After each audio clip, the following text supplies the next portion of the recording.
ready to rumble. Schilling Show Unleashed on the Seven Thunders Media Network.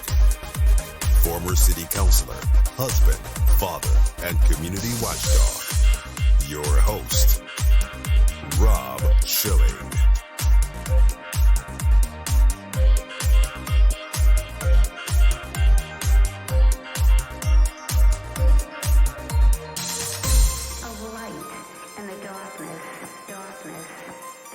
Welcome to the Schilling Show Unleashed Podcast. Remember, your direct support makes our show possible, and you can directly support this podcast by visiting shillingshow.com and then clicking on the Patreon banner at the top of the page to make a monthly contribution. We appreciate your support. The Schilling Show Unleashed podcast welcomes Gregg Roman, the director of the Middle East Forum, and today's topic, something that is not known to a lot of people, terrorists crossing the American southern border. And Gregg Roman, welcome to the Schilling Show Unleashed podcast. Thanks for having me. Would you tell us a little bit about the Middle East Forum and your work there? Sure. So we've been active in Philadelphia as our base and the rest of the world as our arena for the past 30 years. Providing insights and analysis on the Middle East, more specifically, promoting American interests in that region and defending Western values from Middle Eastern threats. It sounds like very difficult work, frankly, and tell us a little bit about your progress over the years, because I would imagine the American message is, at least in some ways, a hard sell in the Middle East. Well, you have to really look at every country and its own specific interests as it relates to its either proxy relationship with the United States or its animus towards the United States. So if you look at countries like Saudi Arabia, Israel, Morocco, the United Arab Emirates, and Turkey, they're heavily reliant on American arms.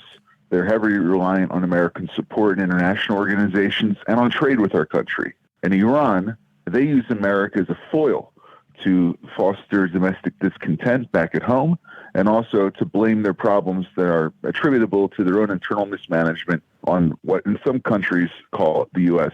Big Satan, and then its smaller cousin, Israel, Little Satan. But that's just the way in which they have to sort of deflect from the problems that are going on in their own capitals. So I want to tie together the work that you're doing in the Middle East with what's going on at the southern border. And the first thing I want to start with, Gregg, is the porosity of the southern border. Again, a lot of people are not following this closely and think that we have a sealed border. I think nothing could be further from the truth. What have you observed? In the macro, there are millions of individuals who pursue a better life in the United States. That runs up with the idea that it contradicts American law. There's millions of legal immigrants to this country that are waiting in line in embassies and capitals around the world, trying to get their fair shake at getting admission to the United States through a legally allocatable visa. But there are millions more who want to skip ahead of the line to try to get into our country, whether it be by way of our airports, our seaports, or more recently, across the southern border with Mexico. But it's not just Central American and South American migrants who try to make their way across the porous southern border. There are also hundreds of individuals of Middle Eastern descent and ancestry, those who have citizenship from Afghanistan, Sudan, Eritrea, Iran, Turkey, Syria, who somehow make their way to Mexico, either by flying into Mexico City and taking the road up north by car, or even in some cases, there are Venezuelan migrants who are able to spend 2 or 3 years in Caracas. But what they don't tell you is that they originated from Lebanon. They're given Venezuelan passports, and then they try to make their way into the United States. We've actually observed through a report by a fellow of ours, Joseph Humeyer, who's also the director of the Center for a Secure and Free Society, that dozens of Hezbollah members received Venezuelan passports, and then they try to make their way to the U.S. And this was actually indicated in the larger scheme of things, not just beyond those who were granted Venezuelan passports, but dozens of individuals on the terrorism watch list were able to make their way through the southern border. Some 71 right now are unaccounted for on American soil, only having the authorities realize that they passed into the country without realizing that they had been on that watch list for multiple reasons. Some had tried to use explosives against U.S. forces in Afghanistan. Others were suspected to have ties to terror organizations. And this isn't a new problem.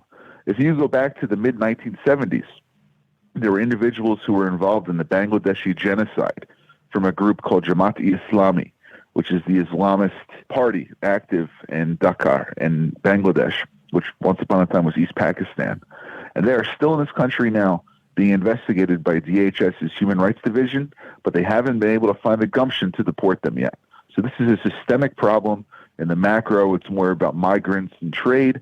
In the micro, it's more about national security threats to our country. This does not sound like it's happening organically. Do we know who's facilitating this, and is there kind of a master puppeteer in all of this? I think that it is decentralized.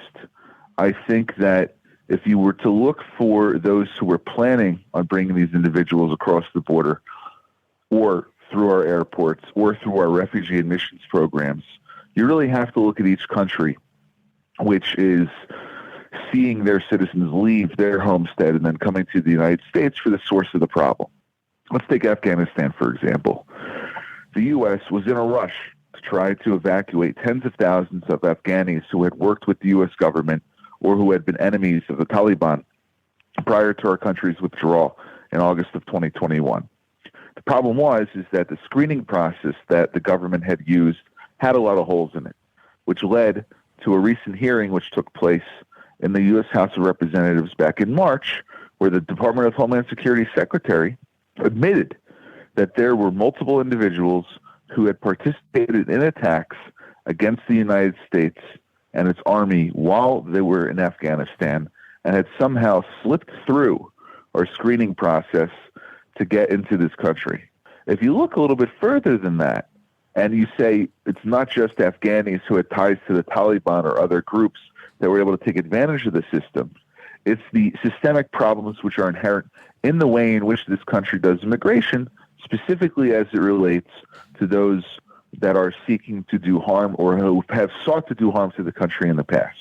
When you're going through your process to apply for refugee status or to apply for a work visa, a tourist visa, or maybe even to join the green card lottery, you are not asked about your ideology as it relates to its cross-section with American values. Maybe you're asked if you had membership in the Communist Party or if you had ties to a terror organization, all things that people could easily lie about and say no. And it might be hard to find out about that. But if you were to pose them with a test of, let's say, 50 questions, much like individuals have to take when they're doing their citizenship exam, do you believe in equal rights for men and women? Do you believe that civil law is above religious law? Do you believe in a division of church and state, or in some cases, mosque and state, depending on the origin of the person we're talking about? That might be a little bit of an easier way in which to filter people out that have values that are anathema to this country. And even beyond that, we're not allowed to take into account an individual's religious identity or, deeper, his religious affiliation. Now, I'm not saying we should discriminate against someone's faith, but if the branch of their faith, let's say a member of ISIS, he could say he's Muslim, but then you ask him, hey, did you ever belong to any mosques that were associated with Daesh? And he said, yes, that's probably somebody you don't want in this country. So on the smaller level, yes, country by country, there are unique situations where people who are seeking to do harm to Americans are able to take advantage of our system in country.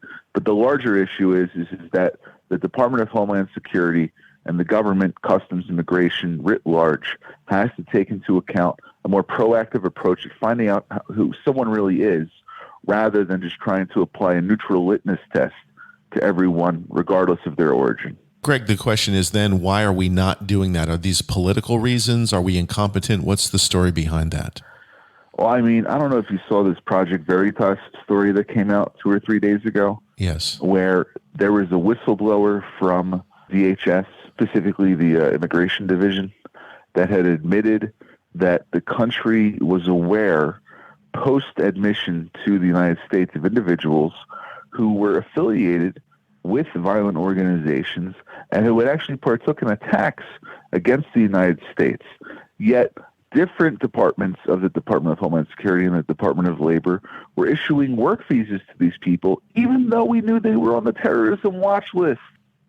On one hand, you have the head of immigration enforcement speaking in an internal conference, according to this Project Veritas video, that She was proud of the massive effort that her agent, this is sort of, paraphrasing her quote. She was proud of the massive effort by her agency to absorb tens of thousands of refugees, so-called refugees, into the United States. And she didn't make one mention of the downside of that, which was that she let some people slip through her grasp and her responsibility who are currently in this country, who have ties to terror organizations, who are on the FBI's watch list, and they're not doing enough to try to catch them. It is, at the end of the day, a political decision at the level of Congress and the White House to be able to create the law, the body of law necessary to use ideology and affiliation as a way in which to screen people who want to come into this country. Let's be for certain, 99.9% of the people who want to come into the United States are doing so because they're seeking a better way of life. I have no issue with them as long as they follow the legally approved process to immigrate to this country. But the 0.1% that has violent origins, whether they be affiliated with a cartel or a gang, or if they're on the terror watch list, should not be stepping foot on our soil. It seems, Greg, as though the Biden administration is doing this intentionally based on statements that they've made. But were things significantly different during the Trump years? There was a porous border during the Trump years, too. But at least the Trump administration recognized that there was a problem, and they sought different policy solutions to try to fix it. They didn't necessarily have the cooperation of Congress after his first years in office when there was a divided House Senate and his presidency. But at least he was cognizant of it. And I think awareness and identifying the problem is the first step. But even Trump didn't take the steps necessary, I think, to be able to shut down the border to entry to these dangerous individuals. If they really wanted to have a policy solution that would work, they would redo the entire way in which naturalization immigration is done in this country. Unfortunately, no one has had the political capital or gumption to attempt that yet. Let's talk about the terrorist screening database that we have and if it's being maintained appropriately. And also, what does it mean when someone's designated a terrorist on this list? So there's two types of designations that can come out from the United States. An SDT, especially designated individual, or terrorist, or someone who's on a terrorism watch list.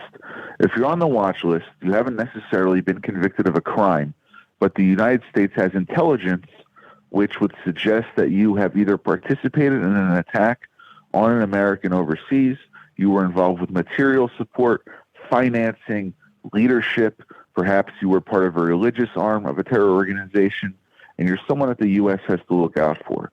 You're not a citizen, and you don't have any special privilege to get into this country because of the intelligence which is beholden against you. The second list is a list of, let's call it, specially designated individuals that the United States has directly accused of participating in terrorism against the U.S. or our allies. And there's either a bounty on their head for capture or kill from the United States, or they're sanctioned by the U.S. Department of the Treasury or OFAC, which is the Treasury sanctions arm, because of their affiliation or their participation in terror activity. So one is sort of a passive list, which people are added to it as intelligence comes in on a real-time basis. The other is more concrete, where the U.S. is seeking policy actions against people that it deems dangerous to its national security interests. The Schilling Show Unleashed podcast, our guest is Gregg Roman from the Middle East Forum, and we continue in a moment. Online at schillingshow.com. BorderHawk.news is a one-stop shop with the latest news about immigration nationalism and globalism. The BorderHawk staff daily curates immigration news stories and, in the fashion of the Drudge Report, updates the site with cutting-edge content and original first-class commentary. BorderHawk.news highlights national and international media reports, tweets, and nuggets buried in local news blurbs, polls, video clips, and policy research. BorderHawk is pro-legal immigration, pro-rule of law, but against an unsecure border, as countless Americans have suffered violence at the hands of criminal illegal aliens. And an increasing number of Americans are concerned about how mass migration affects their daily life. BorderHawk.news will remain on the forefront of the immigration issue with a buffet of info to read, evaluate, and share. Bookmark BorderHawk.news. Add them on social media at BorderHawkNews on Twitter. Get your fix. Schilling Show Unleashed.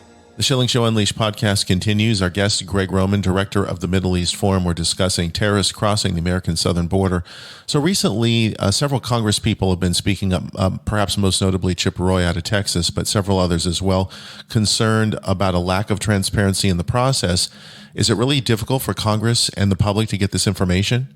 It was actually fascinating across two Freedom of Information Act requests, that one being issued by Fox News at the end of last year, and a second, numbers that Congressman Chip Roy from Texas had asked the Department of Homeland Security to produce, where in the Fox News request, something like 23 individuals were identified as having crossed the border who had ties to terror organizations.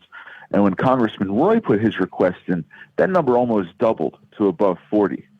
And this is only people that were identified by the FOIA request, FOIA being Freedom of Information Act. And any citizen could get information from the government so long as it doesn't meet a classification burden or reveal personal information about someone else. So the fact that DHS can't even keep track of an accurate amount of the numbers of people that they're looking for in this country suggests to me that this is only the tip of the iceberg. According to answers that Secretary Mayorkas gave at that hearing that we had mentioned in the first half of this show, potentially hundreds of dangerous individuals who are in our communities, who are living in Chicago, in Michigan, in Washington, D.C., in Los Angeles, New York, Florida, walking the same streets as us. They are in our communities. Perhaps they, in their mind, have left their dangerous ways behind them, but one will never know until one of these individuals are either caught and deported by the United States, or if they decide to, in one way or another, participate in a terrorist act. And I think that's a burden that Americans shouldn't have to accept. We should have zero tolerance for individuals with ties to extremist organizations, especially those that have anti-American interests, being in this country. And yet we do seem to tolerate that. Let's talk about some of the terrorist threats, perhaps, that people have not heard about, but are there real threats against the country presently and in the recent past? There are. If you speak in the larger sense of what's going on outside the country, you have threats right now with a rekindled ISIS taking part in attacks against the Taliban in Afghanistan, but they have an international reach. You still have al-Qaeda very much active in northwest Syria, in Idlib province, and we know that individuals from have been making their way through Europe, trying also to get to the United States. But more locally, you have what are called lone wolves, or I would call them known wolves, because most of the people who commit these one-person terror shows, for instance, the attack which took place on the synagogue in Texas earlier in the year, they somehow are picked up by their own countries, but then that intelligence is either shared with the United States and it doesn't filter down to immigration, or in some cases, the U.S. just doesn't have the intelligence sharing relationships with countries to be able to create an early warning system to be able to find out about these folks. I think there's two cases which your listeners should know about. One which took place a few years ago, another one which is a clear and present danger right now to illustrate this problem. When we had the first wave of Iraqi refugees leaving the capital of its country, Baghdad, back in 2011, 2012, it was sort of foreshadowing what would happen 10 years later with Afghanistan. There was a case where two Iraqi explosive makers made their way to resettle in the United States in Kentucky. And only after they came into the country did the U.S. pick up on the fact that these individuals had been making bombs which were targeting American troops with IEDs in Iraq. They were arrested on terrorism charges and eventually put in jail. They should have never made it to American soil. Fast forward 10 years, you now have active threats against former Trump administration officials like former Secretary of State Mike Pompeo, former Special Envoy for Iran Brian Hook, and other members that were responsible for the Iran sanctions team under Trump, which are under active threat by Iran and its Islamic Revolutionary Guard Corps of assassination. It's even gotten to the point where these former officials have been provided with bodyguards from U.S. protective services because of the fact that the Iranians, while they're negotiating with the Biden administration in Switzerland and Vienna over its nuclear program, have pursued assassination plots against senior former American officials. While this may not be your garden variety terrorism of shooting attacks or attempts to blow up shopping centers, the fact that a state actor is trying to send its agents into this country, duping our immigration services, and that former officials have to worry about watching behind their back, just shows to me that this administration is not taking seriously active efforts to mitigate these threats. They're only taking into consideration passive policy efforts as if though they're waiting for something to happen. We've heard in past years about sleeper cells of terrorists across the United States in various areas, even places where training was going on here in Virginia in rural areas. We don't hear so much about that anymore, but are the sleeper cells still active, and could they be called into service as people fear? If we can surmise that attacks which have taken place against this country in the past were done by sleeper cells, 9/11 being the most infamous of all of these plots, looking at the Lackawanna 6, those active in the Boston terror group, those that were wrapped up in the Millennium bombing attempt 22 years ago, right on the eve of the turn of the century, I think that it would be safe to say that there are active terror plots with individuals in this country who are either in the early stages or may have attempted to be in the early stages of trying to carry out attacks against this country here at home or overseas. I have to tell you, on the other hand, the FBI, they do a pretty good job of disrupting these plots before they come to the point of execution. Our national security authorities are pretty darn good at their job. If somebody were to slip through, I wouldn't necessarily point the finger at the FBI. I look at the agency that let them here in the first place and turn our attention back to DHS. We've got a lot of people who are concerned about the surveillance state, and is there an appropriate balance right now for the protections of American citizens and their constitutional rights versus the state surveilling potential bad actors? I think that when it comes to the mix of civil liberties and our constitutional protections versus the national security apparatus, which is meant to safeguard our ability to enjoy those civil liberties, really depends on the situation. If you have an active threat by, let's say, individual emanating from the Middle East in their 30s, and they have a black mustache and brown hair and a freckle on the left side of their face, I would expect that everybody who fits that description is going to be profiled more than a 90-year-old grandmother who has hip replacement and goes around in a wheelchair, okay? So the first thing is you can't let the profiling process be politicized. When you have these stories of 6-year-old children being strip searched in the airport security line because the profiling was meant to be applied equally, usually intelligence authorities should take into account a little bit more of a deeper level of analysis and only go after the threats that meet the profile of someone who they've picked up intelligence on.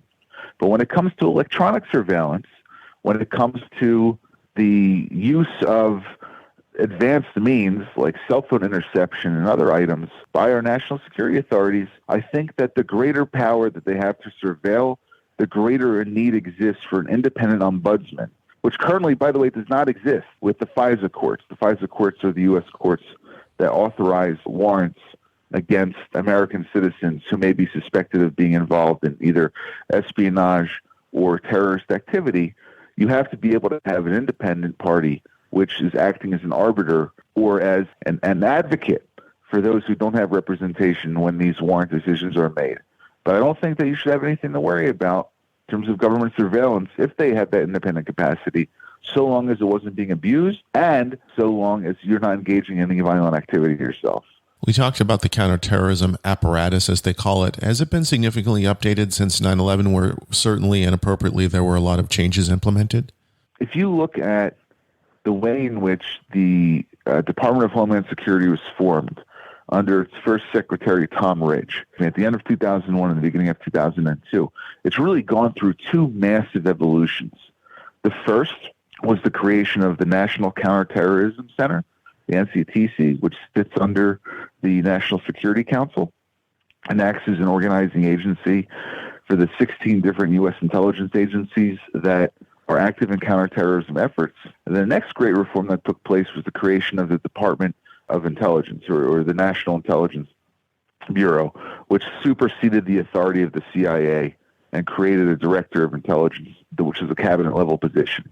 Those two items have led to a huge bureaucracy in terms of the way in which government employees tried to take a Swiss cheese approach to counterterrorism and then to refine it. So I think what has to be done is that the efforts to use contractors to plug the holes of this huge apparatus should be focused on bringing in more career counterterrorism professionals who can make a decent wage, but at the same time ensuring that the most advanced technologies are adopted by these agencies rather than having these huge contract processes, which end up leaving a situation where DHS or DNI might end up like the IRS, where they have computer systems which were meant for the year 2000, but now it's 2022, and they don't have the accurate tech that they have to be able to track the most current challenges. So at the top level, policy decision-making is slow, but in the field, we've got some of the best agents in the world. Finally, Greg, if someone were to put you in charge of policy here, what are the top 2 or 3 mitigation steps that we should take immediately? The first is I would increase our intelligence sharing partnerships with the countries and their domestic intelligence agencies where we find the most amount of transition for terrorist suspects coming to this country. I would improve the security that we have at the southern border. More importantly, I would implement ideological questioning as a way in which we vet individuals coming into this country. Greg, if people want to get more information on your work at the Middle East Forum, how could they do so? So people can read articles that come out daily on our website at meforum.org. We're also very active in our social media on Facebook and Twitter at meforum. Gregg Roman is the director of the Middle East Forum, and thank you so much for joining us today on the Schilling Show Unleashed podcast.